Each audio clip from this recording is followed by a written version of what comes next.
Discover how to make 2025 your best year yet with this tiny change.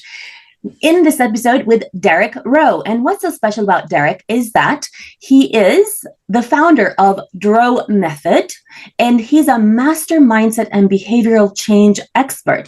And he's already helped tens of thousands of people transform their lives with tiny changes. So the first question I have is, what's the secret to your success? And how does mastering your own life have anything to do with that? Welcome to Awakened Titans podcast with Lily Patrascu, mind-blowing conversations with influential business titans sharing how you can manifest abundance, love, joy, success through quantum awakening, quantum manifestation, quantum healing, quantum miracles, exponential business growth, and innovative products and services. Well, mastering your own life is essential, Lily. First of all, thank you for having me on. It's an absolute honor and a pleasure to be here today. Right. People look at wealth, and if I said, hey, what's wealth? They will go, money. Yeah, money is a part of wealth, but it's actually your mental well-being, it's your physical well-being, it's your relationships, it's your spiritual, that's your wealth. Where a lot of people listening to this like to make money, and we were all business owners and we want to make more money, but how can you make more money? How can you be the ultimate version? How can you be the best version you can be? Well, it's an inside job, Lily.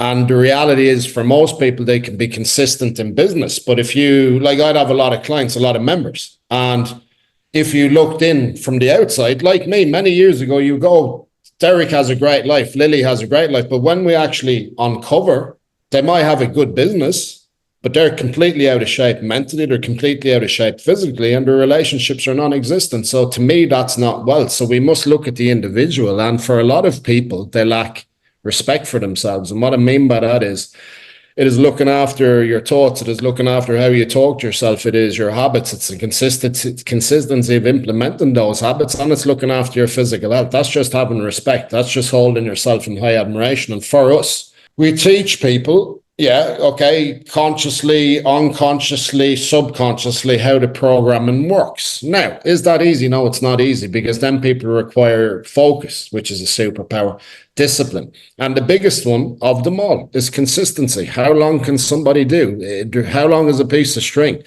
Whereas when the woman can show up continuously, and we're not looking, listen, this is not perfect. People can look at someone and go, that man or that lady has superpowers. Nobody has superpowers. They're just more consistent doing the right things. That's not to say we're not going to have failures. That's not to say we're going to be 100% on it, because high performance is not being 24/7 on it.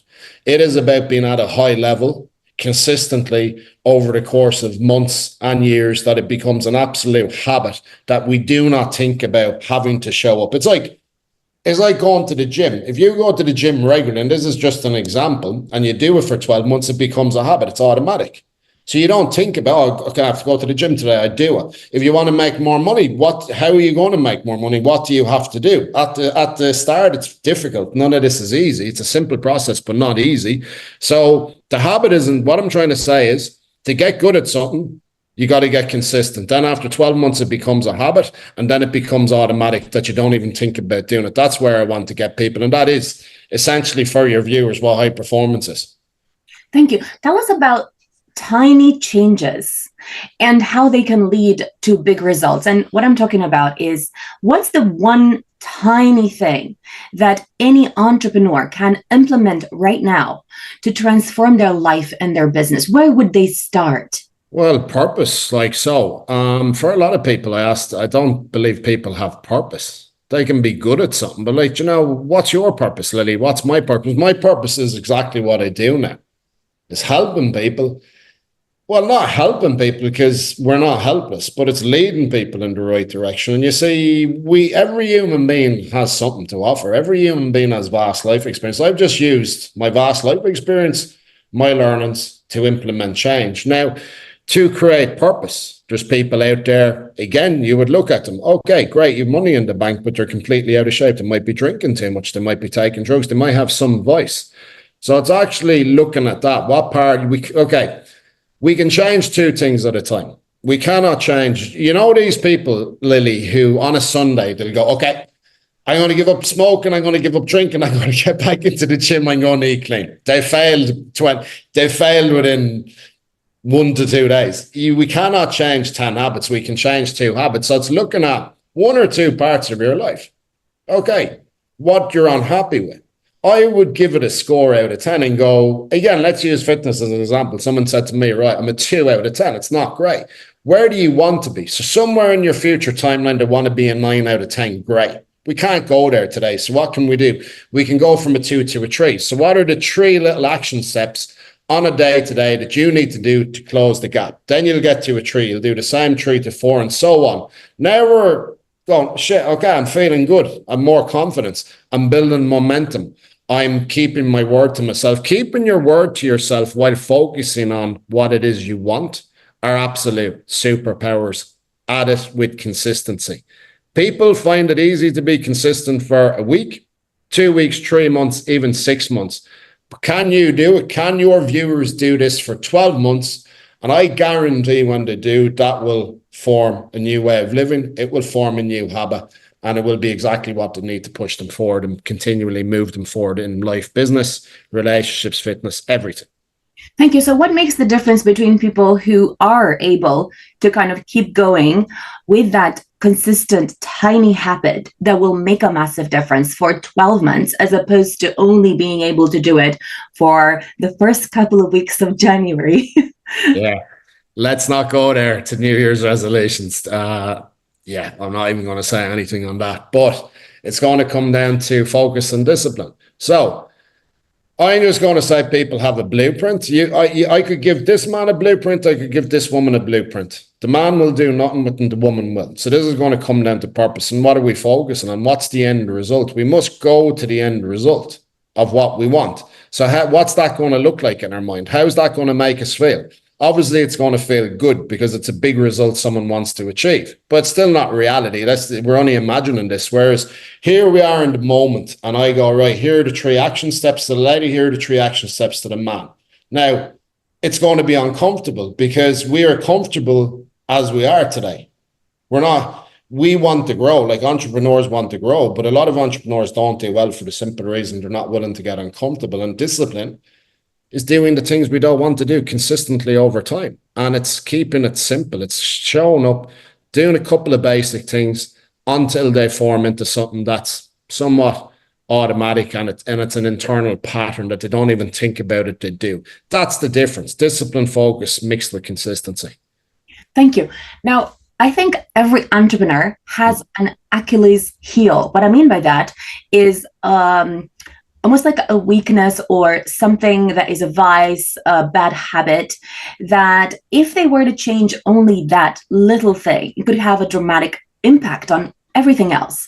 For example, in my case, I've been ill for a long time, and I have like sore throat, and it's making this so difficult to even talk to you today. And it's been like this for the last 10 years, right? So I haven't been able to like break this thing with anything. So because of that, like absolutely everything is impacted. In the same way, people who are, let's say, I don't know, taking drugs, or maybe they're not going to the gym, and because of that, they feel really horrible when they look in the mirror.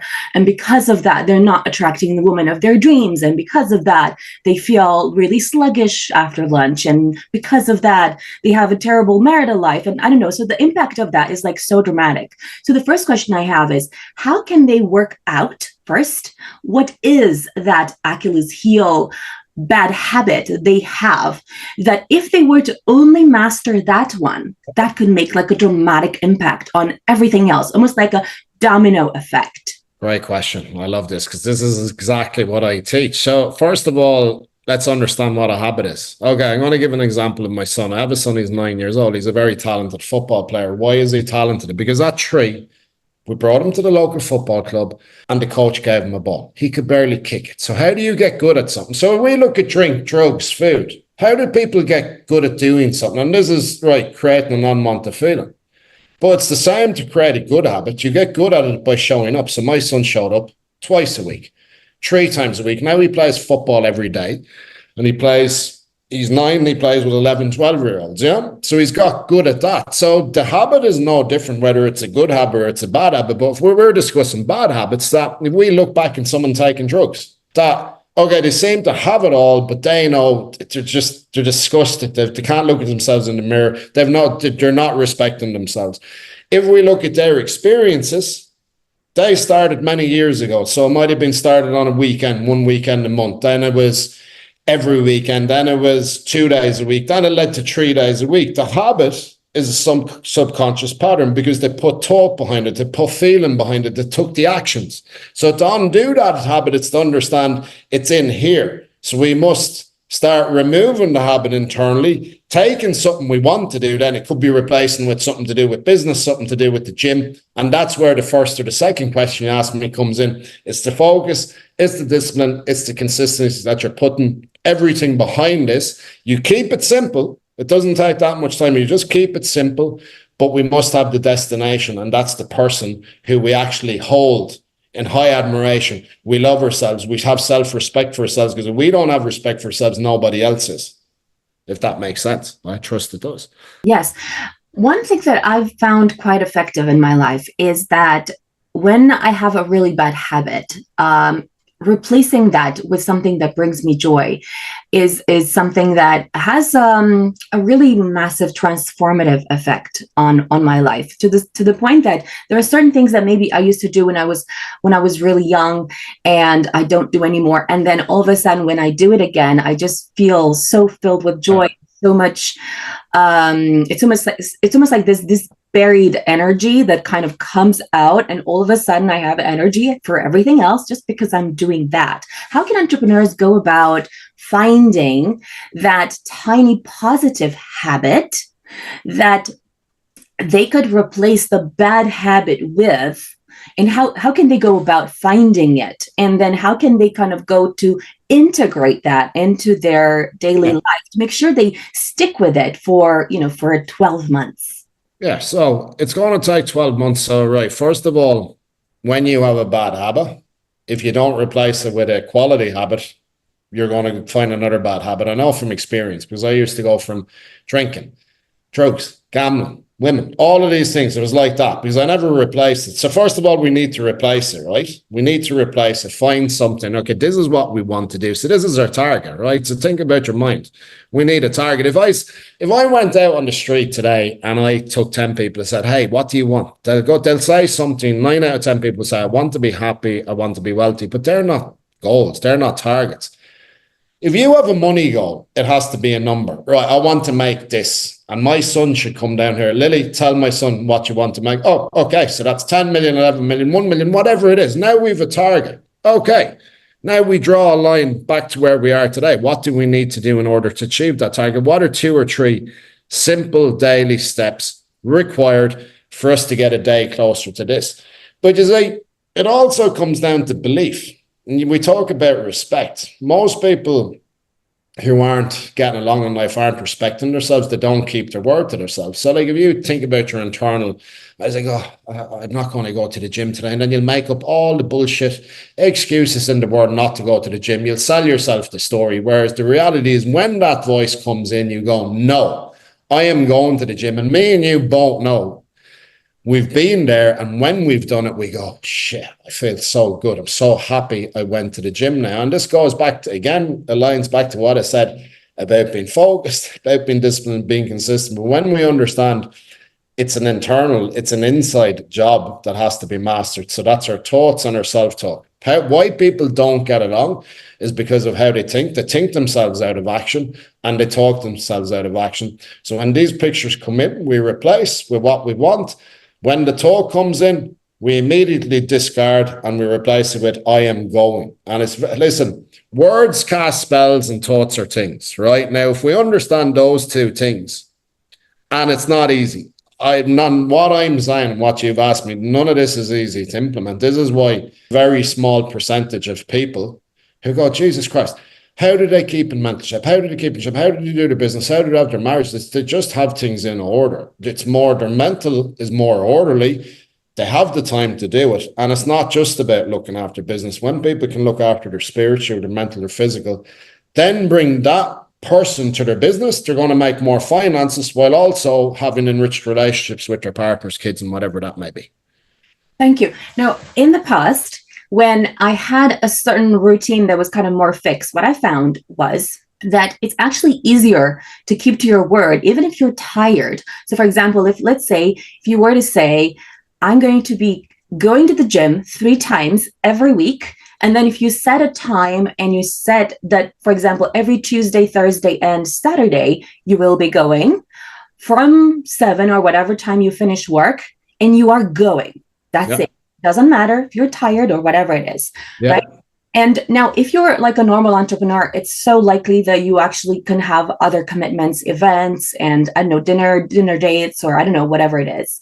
So I find it's actually easier to stick to something that you can control, which is like how you start your day. Now, I've never been a morning person, but so I find it easier to actually do this in the evening. But what I found is that when you start putting stuff in the evenings, and then there are other things that collide with that kind of schedule, which is, let's say you're invited to a really nice dinner, or, you know, someone invites you out to eat, or I don't know. So then all of a sudden you're trickling in all these other things that are pleasurable, but they are replacing what you have promised to yourself. And all of a sudden, you're not keeping the word to yourself that you said you would.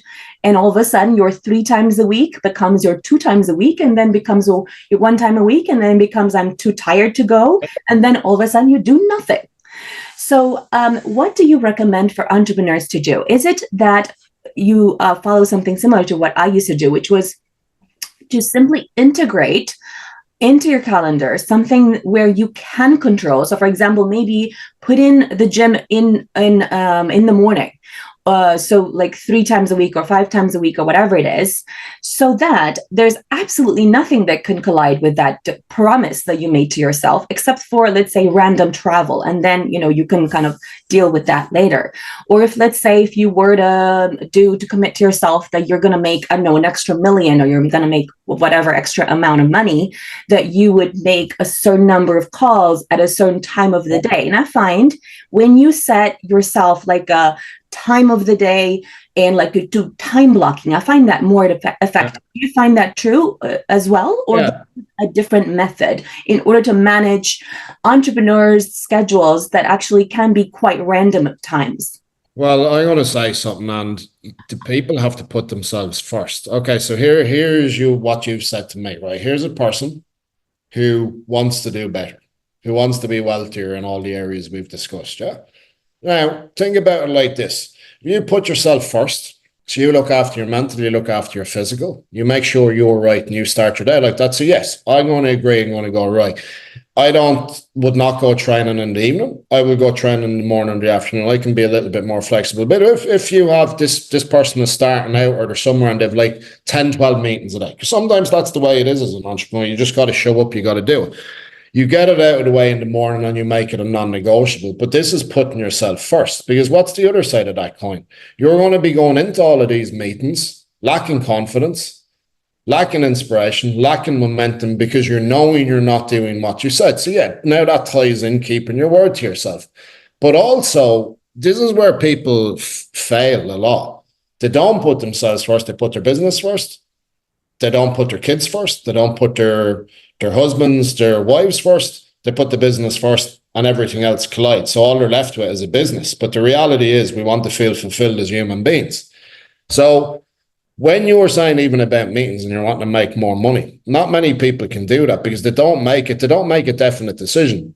They'll go, oh yeah, I really want to do that. Yeah, I think I'll do that. That's a good idea. No, you make a conscious, definite decision. This is what I'm doing. And whether it's just send 5 messages today, next week, send 10 messages a day. Next week, and it builds and builds and builds. And then you look back, now we have evidence, because we must have evidence this works. We must have evidence this makes us feel better.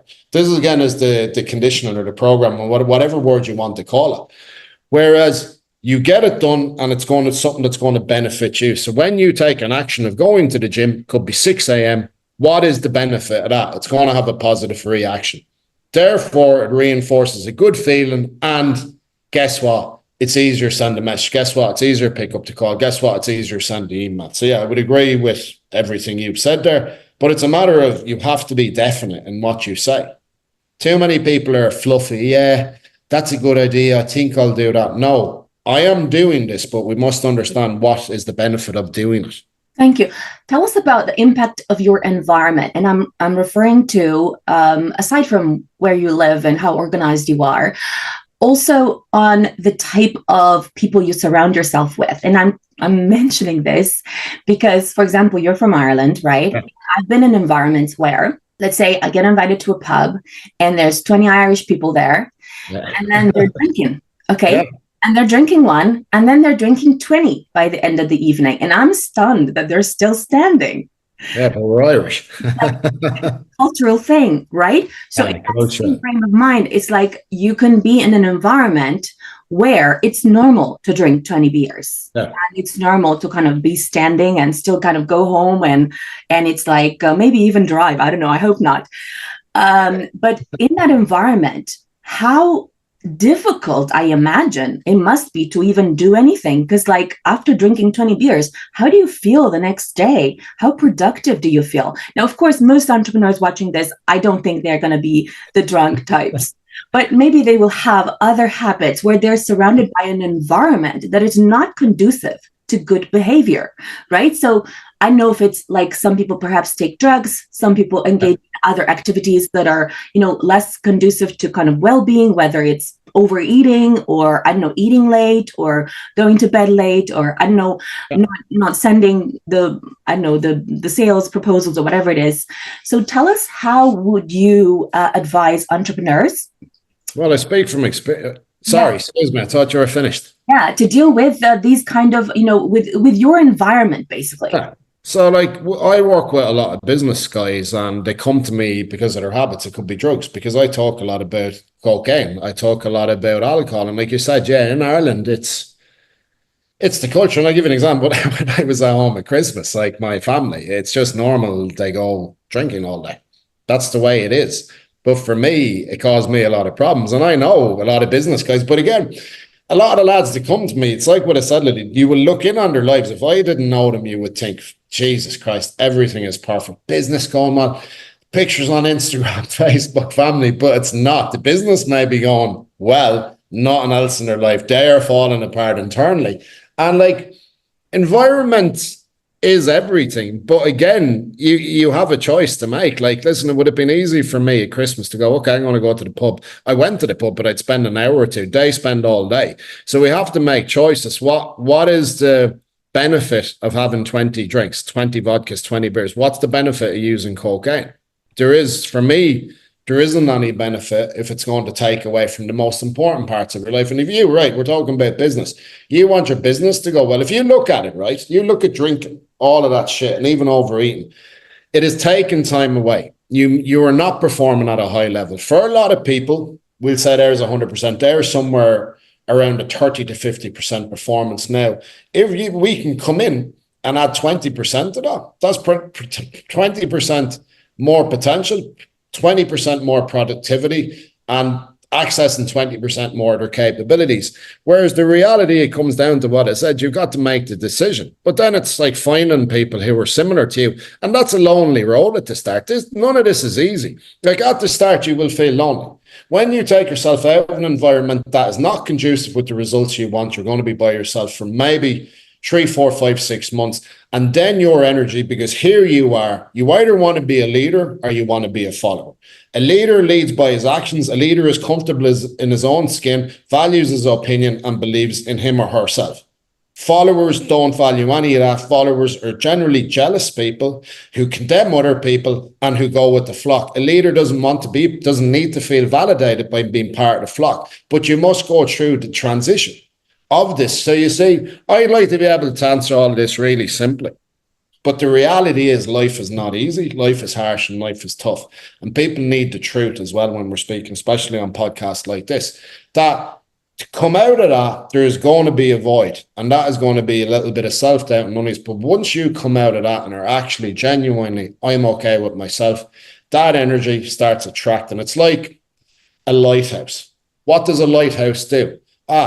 Boats to safety. This is the way we go. Be the lighthouse, don't be the tugboat, because the tugboat goes out constantly helping people pull. No, be the lighthouse and show people rather than tell them. This is the road to do it. And that takes Takes a year, Lily. It's as simple as that in my book. I've worked with a lot of people.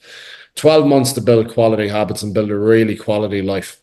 Thank you. Some entrepreneurs struggle with keeping their own word to themselves and to other people.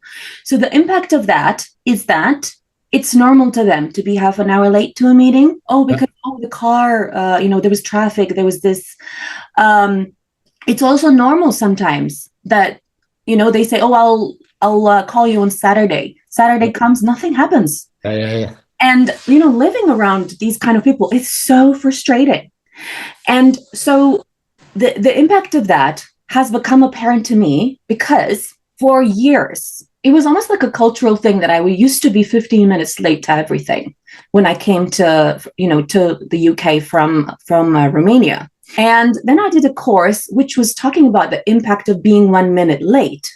And he was talking about the power of keeping your word and also the power of not keeping your word and the kind of like ripple effect that he has on you in terms of making you feel guilty. And I did feel guilty every time. And even if I was 1 minute late, and then because of that, it's almost like my self-esteem would go down. And because of that, I would kind of maybe not trust myself as much. And then I also had an incident where I flew from London to somewhere in Ireland. I can't remember where, I think. I flew there because I was due to organize a large event with 2 multimillionaire Irish entrepreneurs.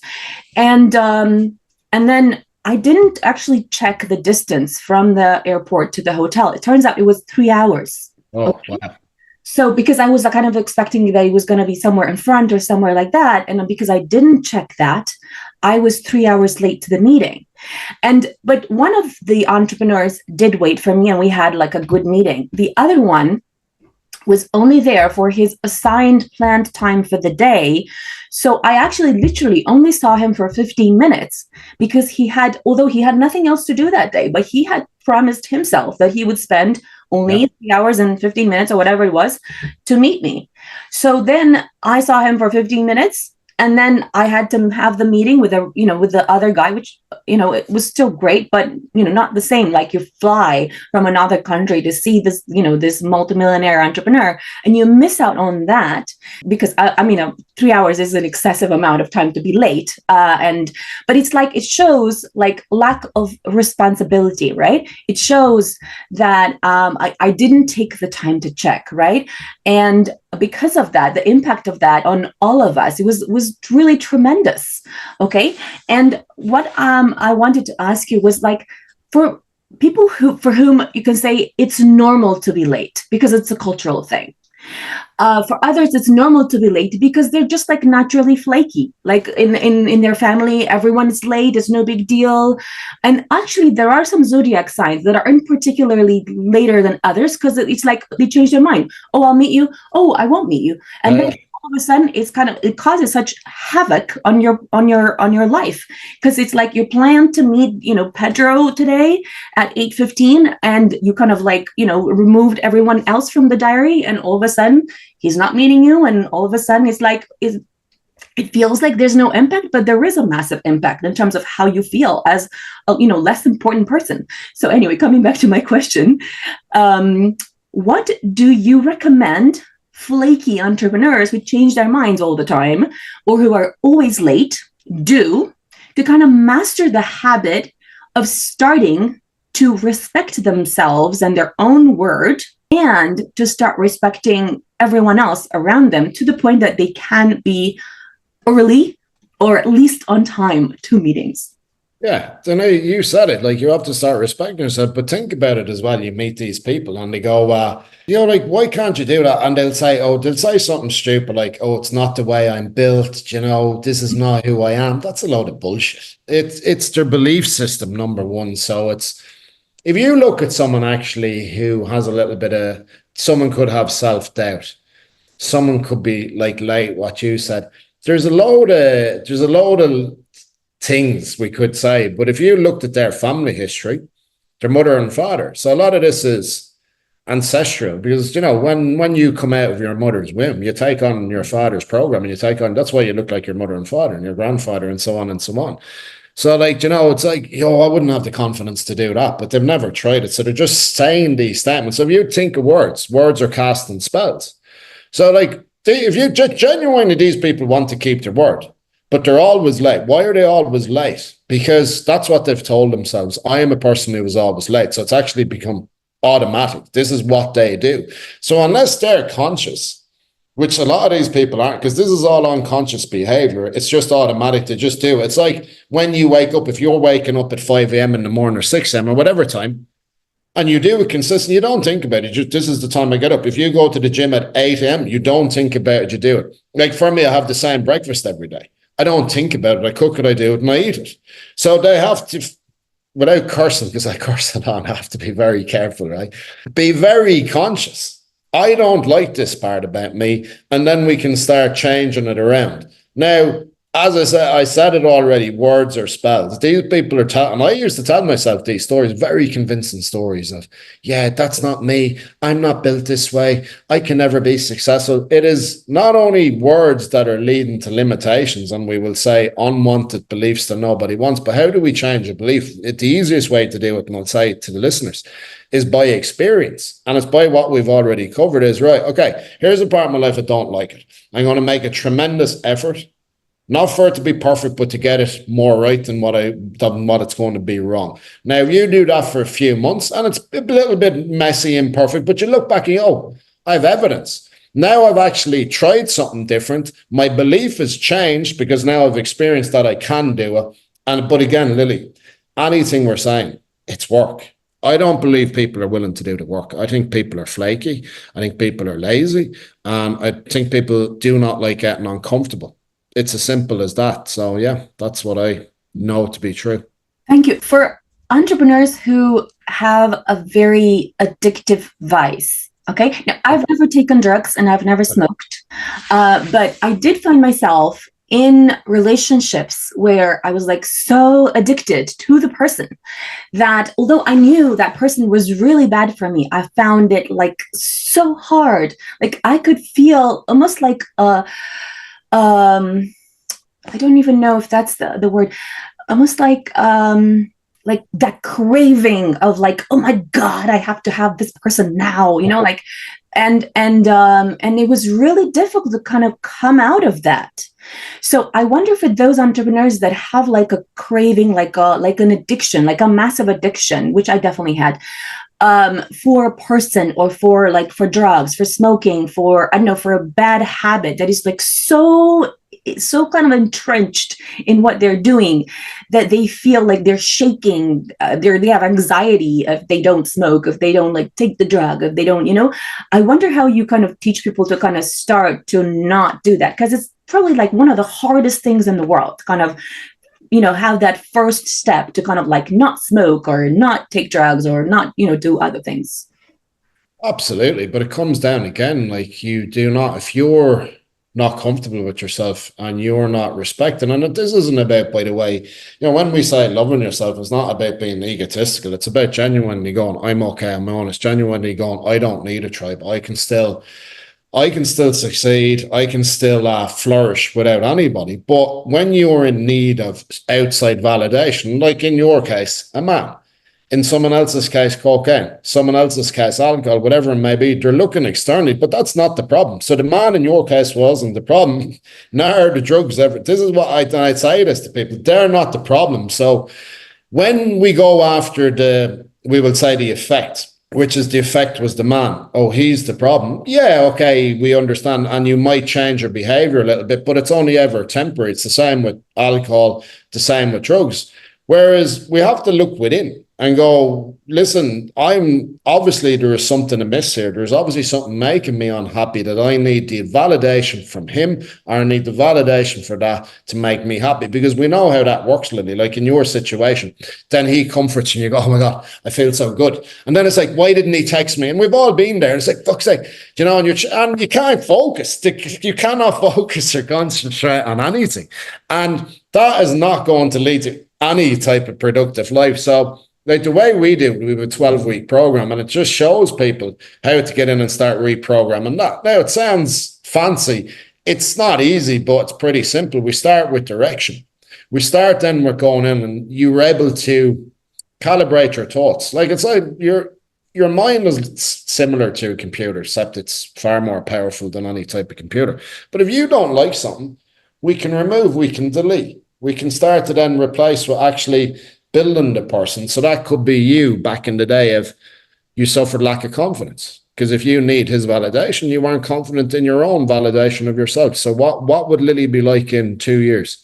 How would she be operating differently? Free spirit, liking herself, loving herself. You know, what would that feeling be? Because we attach a feeling to everything. So if we can like stack up good feelings for ourselves, well then what's that going to do? It's not only going to build confidence, it's going to build momentum, and we're going to have a result. And then we will get into building out a blueprint, building out a structure, simple steps, right? You want to do better here and you want to do better there, right? We're going to get consistent. We're going to, again, we build the momentum into that. And then after year, that becomes a habit. And now that's automatic. So it's a whole redesign of this from the conscious to the subconscious. And that's where the programming is. And when people can understand just saying no to something, that's bullshit. It's not going to work. Just saying no. Yeah. How many people have done something for 12 weeks and then they're back to square one? Then they'll do it again. They're back to square one, where it's time to look at your life and go, why is this happening? How can I fix it? What has to happen for me right now to make a better future? And listen, it all takes time. And from my experience, I've worked with a lot of people doing this work, it takes 12 months to build a habit, not 21 days, not 3 months. You're consistent at 3 months. It's not a habit. But after 12 months, you keep your word, you do as you say, you take action, you work hard. We're not looking for perfection. I guarantee success. Thank you. How do you suggest entrepreneurs handle withdrawal symptoms? That was the word I was looking for. So in terms of, let's say, if you had in front of you right now someone who is experiencing withdrawal symptoms from staying away from their addiction or trying to, what would you have them do right now in order to stop, the anxiety, the shakes, the vomiting, I have to have this right now kind of thing? What would you have to do? I don't work with people like that, Lily. So I work with people, a lot of them come from cocaine, and cocaine is a mental thing. Okay. And people come, right? So if you looked at someone again, that is like that is an addiction. I don't think I work with people who are addicted. I think I work with people who have bad habits. And I'm sorry, 1 sec, Siri is after coming up. Give me a sec. Okay. Why this happens. Tell me about empowering words or phrases you would recommend entrepreneurs use in order to kind of start making tiny changes that ultimately lead to big results. Yeah. So basically, like we've talked about the habits and how a habit is formed, right? Now, it's going to come down to, here's something I really don't like in my life. So most people are going to be performing at about 20% of their capabilities. So again, how can you go from 20 to 25, 25 to 30? It's going to be a few simple action steps, and whatever they are, it could be like you said, just calling 5 people to do with your business, making sure you go to the gym 3 times a week, getting on top of your nutrition. But it's understanding how this works. So we are controlled by how we think and how we talk. Now, I'm going to give you the formula, right? So how we see things, how we take it in, how we hear things, and that attaches a feeling, right? Now, most people are operating on their feelings and they don't like the way they feel. So they'll continue to do something. They'll continue to do something that gives them instant hit, that makes them feel like shit for at least 24 hours or 48 hours after. Whereas if we reverse that and we do something that's very uncomfortable, like going to the gym, like making those calls, like standing up in front of 200 people and talking for the first time, what's the feeling going to be after that? It's going to be, Jesus, I feel really good after that. That was nerve-wracking. I was very nervous, but now it's created a little bit of belief. You see, all of this is simple, but what's not simple for people is they just don't do it. And why don't they do it? Because that's the way they're programmed, because they've been operating and acting and behaving a certain way for years. So it's little adjustments at a time. Thank you. One last thing. Tell us about what kind of words would you have them replace? So for example, let's say if I'm looking in the mirror and I'm seeing fat, or I don't like my wrinkles, or I'm not making enough money, or it is that entrepreneurs might be thinking when they're looking at themselves or thinking about themselves? What would you have them replace that, and from a word perspective, with? What phrase would you have them replace? Well, first of all, like if you look at spelling, like words cast spell. So if they're going around going, oh, I look like shit, Jesus Christ, these wrinkles make me look old, all of this, somebody who really admires themselves does not really give a shit what the mirror says. Oh, there's a few wrinkles, great, I look better, I'm like a fine wine growing older, do you know what I mean? But I get what you're saying to me. But we have to start with the image of how we want to be. It's not about, I hear these words like, who do you want to become? And I was there, why would I want to become anybody but me? Now, we're trying to become a better version of ourselves. So I would always go to the end point first. And in their mind, now we talk about visualization. Visualization I use as a big part of my program, but it adds everything to it. They see themselves. So it could be you, Lily. You could say, right, you know what? I'm going to have Villa in Romania. I'm going to retire there in 10 years. I'm going to have 9 figures in the bank. Life is good. Happy life, happy husband, all of this. So what's that person going to look like? How are you going to be operating? How are you going to be showing up? How are you going to be talking? So you're actually running this through your mind already.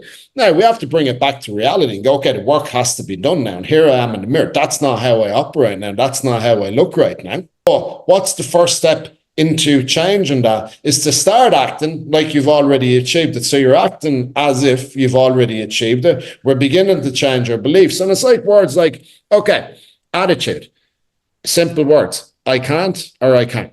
So you either can't do or I can do. That's just an attitude thing. And another, I'll give you a sentence, right? So somebody goes, why didn't you go to the gym today, Lily? And you go, Derek, I really wanted to go to the gym, but I was so tired and busy. Well, I'll just go, okay, you're not really wanting results. Now, we switch that sentence around and I asked you, Lily, how is the gym? And you go, do you know what, Derek? I was really busy and super tired, but I still made time for the gym and I feel exceptional. All we did really was change a couple of words and put a but in the middle. Yeah. And the effect. You're right, this is going to be a learning here now for you and the viewers. The last 2 words that come out of your mouth is what your mind remembers. So if you're speaking internally or you're outputting externally, the last 2 words is what's always going to be picked up. So make the last 2 words a positive action step forward words always. But people are I used to do it, and we all still do it. We're human. We can talk to ourselves like pieces of shit. But what are we going to, what's the effect? This is cause and effect. What effect are you going to get when you say, oh, I've got wrinkles, why am I so fat? Why don't I have money in the bank? You're going to get more of the same. The effect is shit. So how about going, okay, the truth is, I'm out of shape, I don't have enough money, but I am willing to do X, Y, and Z right now to do it starting right now. Then you follow it through with an action.